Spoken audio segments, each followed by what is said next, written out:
This week is Thanksgiving, and I am currently reading a banger of a book that deals with Thanksgiving. Mayflower by Nathaniel Philbrick. You might be thinking about this holiday story that you learned when you were young, and Philbrick shows that the first real Thanksgiving was not as simple or cheerful as many of us were taught when we were in school. In Mayflower, Philbrick explains that the Pilgrims spent their first year deep in trouble. Many were sick, and many of them died.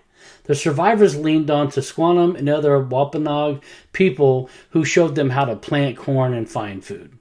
The colony could not have lasted without that help. When the harvest of 1621 turned out really well, the Pilgrims held a small celebration.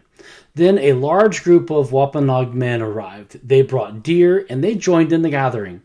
The Pilgrims did not expect this, but the visit stayed peaceful. These two groups, they shared food such as corn, fowl, and venison. They watched games and shooting contests. Philbrick stresses that the mood was careful. Trust was limited, and each side knew that peace could break at any moment. This scene is still very important.